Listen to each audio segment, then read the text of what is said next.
esse assunto. Olá, Lisandra Lima, que é psicóloga. Bom dia, que bom ter você aqui com a gente, viu?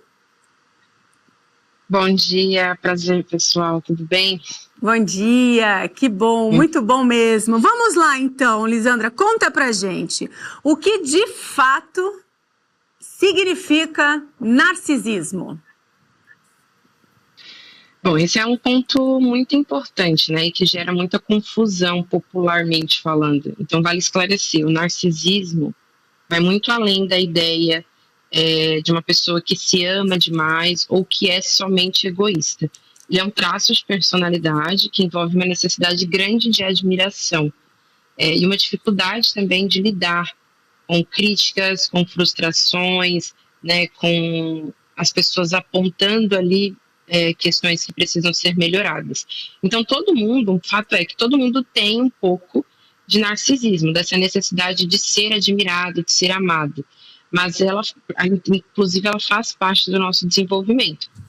Mas quando esse traço ele se torna muito intenso e permanece com essa necessidade de aprovação, de admiração, de ser e vem acompanhado também de uma necessidade de ser superior aos outros, isso pode gerar sofrimento tanto para a pessoa que sente isso, quanto para quem convive com ela. Nossa, isso é verdade mesmo, viu, Lisandra? Agora me diz uma coisa, sim, todo mundo tem aí aquela coisa, né? A gente tem que ter o nosso amor próprio, claro, né? Mas qual é a diferença entre amor próprio, autoestima e narcisismo? Uma vida saudável, inclusive eles andam juntos, né? Não existe amor próprio se você não cuida da sua própria estima, do seu eu, né? Então, quem tem uma boa autoestima, ela consegue reconhecer as próprias qualidades dos outros e seus próprios limites, sem precisar se colocar acima dos outros. Que já no narcisismo, não, principalmente quando ele é patológico, ele envolve essa necessidade constante, que é um traço muito marcante, de ser superior e de se fazer superior. E ele sempre vem acompanhado também de uma fragilidade interna, né, que faz a pessoa reagir muito mal a crítica e rejeições. O que não acontece, por exemplo, quando a gente está falando de uma pessoa saudável, que se ama, que se conhece e que cuida de si mesmo, né? Quando ele é criticado, ele entende que ali ele não faz essa diferenciação. Ele já se frustra e reage mal com a outra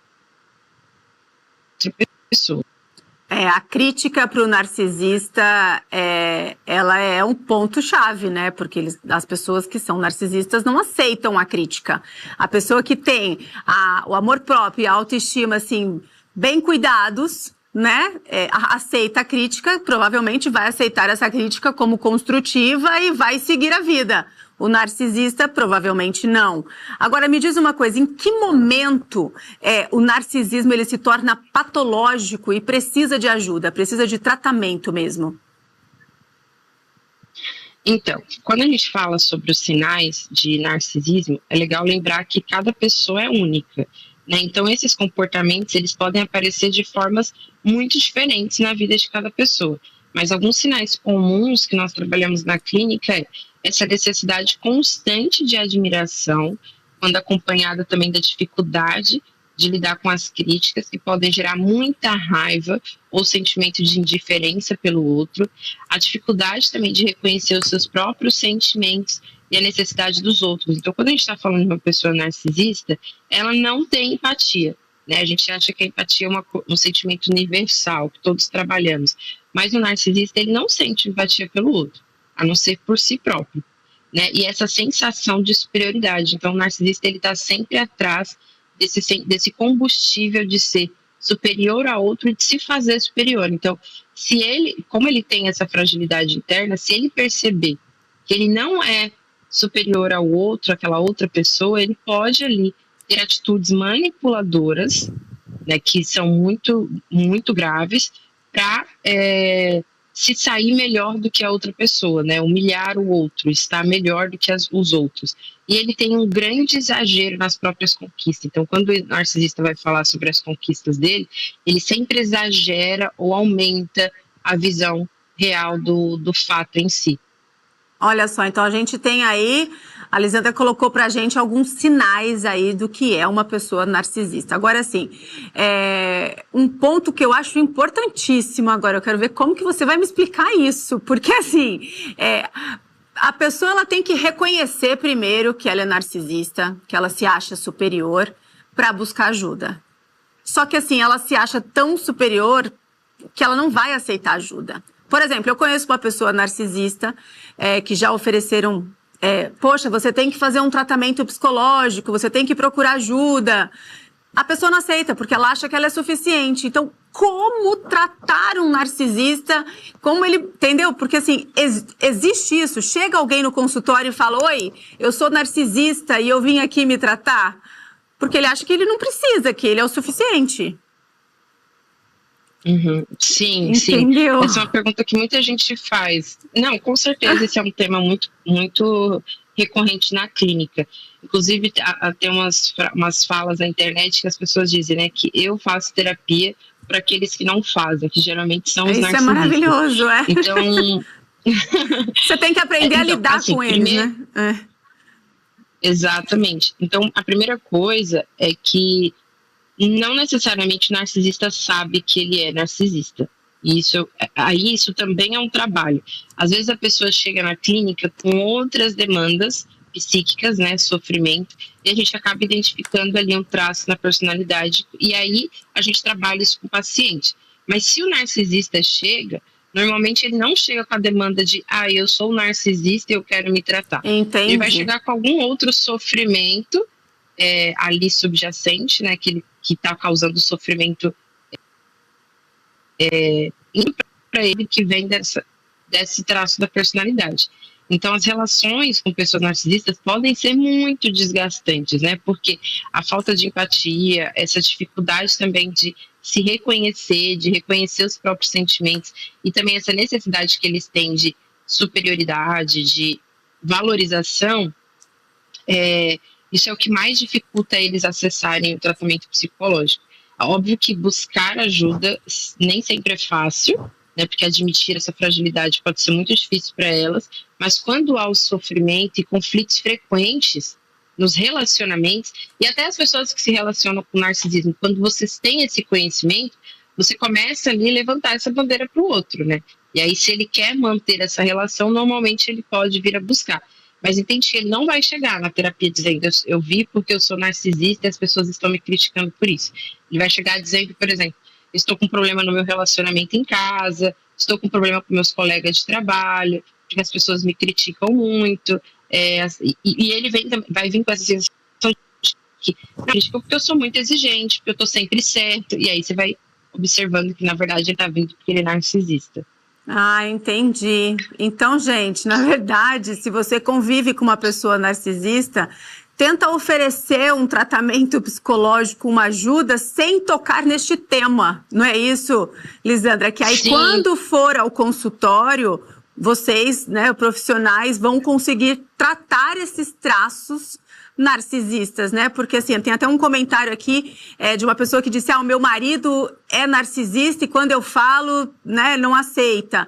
Então, de repente, fala, vamos procurar um psicólogo por um outro motivo, né? Sei lá, para melhorar. Inclusive juntos. Ou inclusive juntos. Isso é maravilhoso, né? Agora, me diz uma coisa, o que define os traços do narcisista? Isso é genético? É alguma coisa da infância? Ou a gente pode desenvolver ao longo do tempo, depende do ambiente em que a gente convive, ou das nossas conquistas, por exemplo?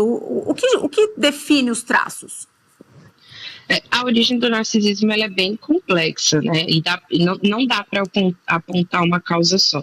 Por isso que no processo de psicoterapia a gente entende a história como um todo desse indivíduo, que pode sim ter relação profunda com as experiências na infância, como eu disse, com a experiência da criança vivenciar essa fase do estágio do espelho, que é quando a criança passa a se reconhecer como um sujeito no mundo e ver a valorização da família sobre ele. Uhum. Então, assim, quando a criança, por exemplo, ela está se identificando, mas ela não se sente amada, não se sente protegida, não se sente cuidada, isso já pode ali gerar um sofrimento psíquico que vai levar a esse comportamento narcisista. né? Então, uma criança que lida com excesso de críticas ou de idealização dos pais, um ambiente muito rígido, né? Então, o ambiente familiar onde a criança não se sente suficientemente amada e reconhecida ou ouvida, ou também ao contrário, quando ela é colocada num lugar de ela é muito especial, muito amada, muito inteligente, muito isso. Quando a criança é colocada nesse pedestal, pode influenciar no comportamento narcisista que vai amadurecendo ao decorrer do desenvolvimento. Além disso, aspectos genéticos e do próprio temperamento, tá? Individual pode ter influência e, claro, a cultura. Né? Nós vivemos em uma sociedade que valoriza muito a aparência e o sucesso, a exposição. Então, tudo isso influencia no desenvolvimento de traços narcisistas. Você acha que hoje em dia as redes sociais elas colaboram para isso? Para exaltar esse comportamento narcisista? Porque a gente encontra aí nas redes sociais pessoas se exibindo o tempo todo. Sim. Com certeza influencia.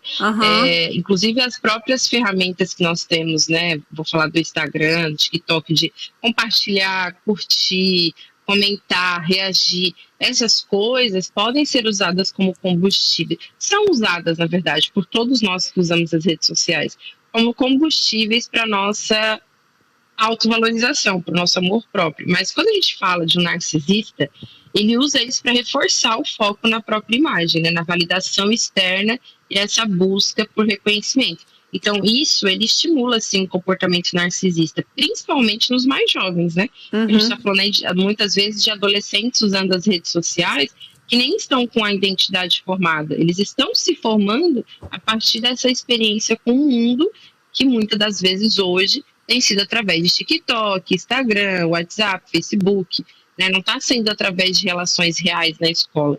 Muitos adolescentes recorrem para uma tentativa de aprofundar as relações através dessas redes, e isso pode ser muito prejudicial, porque ela começa a se estimular apenas através dessas reações muito superficiais, e que pode impedir um narcisista de se vincular ao outro, ou até de fazer surgir esse comportamento narcisista.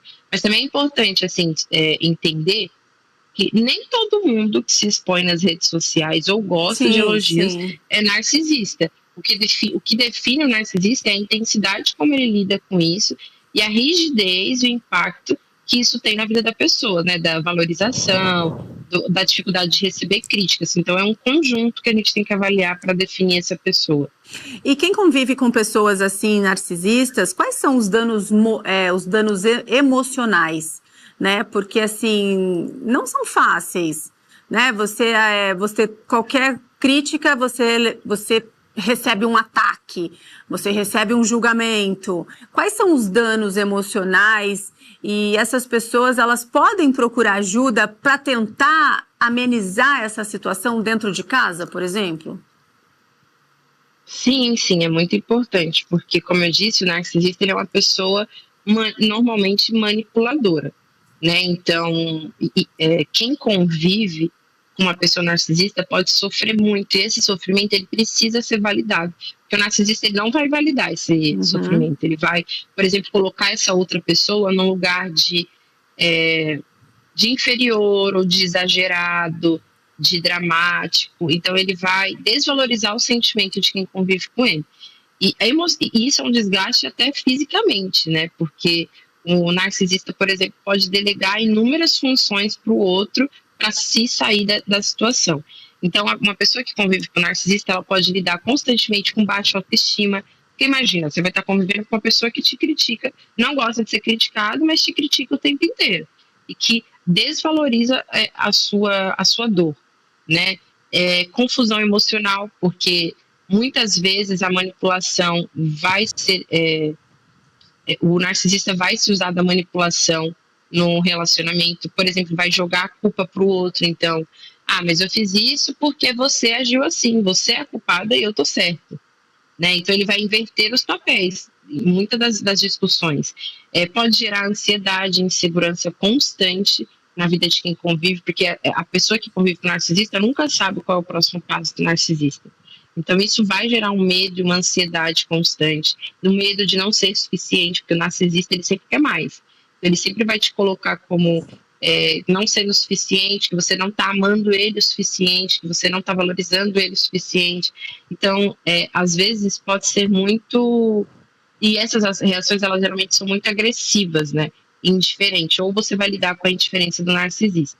O narcisista também, normalmente, ele isola quem convive com ele, né? Porque ele vai criticar os seus amigos, ele vai criticar os seus familiares, seja por manipulação, ou até também porque a pessoa vai ter vergonha de expor as coisas que convive com o narcisista, né? Das coisas que o narcisista relata a respeito dela e das pessoas que convivem com ela. E em alguns casos mais graves, isso também pode desenvolver depressão, sintomas físicos, né? Como insônia, cansaço extremo. Faz muito mal para quem... faz muito mal realmente para quem convive com uma pessoa assim, né? Que se acha muito superior. São danos muito emocionais. Então, essa pessoa tem que buscar ajuda, na verdade. Sim. Foi o que você disse, né? Eu faço terapia... Como é que é a frase? Eu adorei essa frase. Para lidar com o outro. Lidar com o outro. Faço terapia para lidar com o outro. E, assim, você tem que aprender a lidar. Porque, assim, é muito difícil, né? A pessoa te faz mal e ela fica tranquila. Tá tudo bem para ela, porque ela pensa desse jeito. Bom, pra gente encerrar, tem tratamento? Tem cura? É possível tratar o narcisismo? Sim, é possível tratar o narcisismo. Também é possível tratar uma pessoa que convive com narcisistas. É importante que os busquem ajuda, porque na terapia a gente consegue trabalhar esses sentimentos de empatia, de escuta, né, de reconhecimento dos próprios sentimentos, de validação. E o mais importante é entender que o narcisismo ele existe num aspecto, e que a busca por ajuda pode sim trazer muitas mudanças significativas, tanto para o sujeito que quanto para o outro que convive.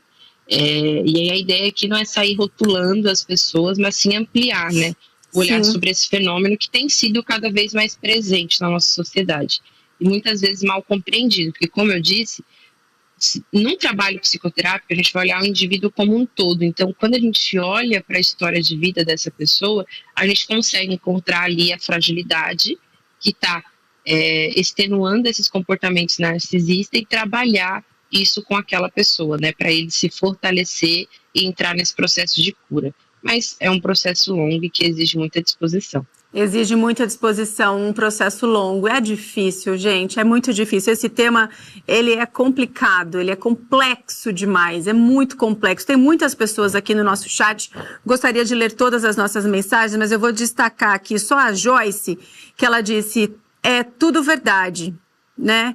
Ela está se referindo aqui a uma pessoa que quando ela fala, ela é chamada de louca, que ela cuida das crianças sozinha, cuida da casa, e tudo que ele diz é que eu não faço nada, né? Eu já trato a ansiedade com meditação e terapia psicológica. Que bom que você já está se tratando, não é mesmo? Para se fortalecer, para conviver com essa situação. A Mônica, por isso que eu gosto de trazer esses temas aqui no Tudo Mais, para a gente discutir. Informação é tudo. Olha que mensagem interessante, Lisandra. Ela fala assim, já estou me autoavaliando. É isso, gente. Vamos olhar pra gente primeiro, né? Vamos ver, não é isso? Quem sabe? Ela precisava ouvir tudo isso que você disse agora para pensar como ela tem lidado com as pessoas. A gente tem que olhar, assim, primeiro pra gente, não é mesmo, Lisandra? Sim, com certeza. E o processo de terapia, mesmo que você busque ajuda para lidar com uma pessoa narcisista, você também vai olhar para esses aspectos em você, o que te fez se colocar nessa situação, sabe? Aceitar essas exigências do outro. Então é importante sempre olhar para si mesmo. Legal, gente, vamos colocar na tela. Muito bom mesmo. Vamos colocar na tela o Instagram da Lisandra, ela é psicóloga, só segui-la, ela tem dicas lá maravilhosas. Querida, muito obrigada, foi muito bom, muito esclarecedor aqui pra gente, viu?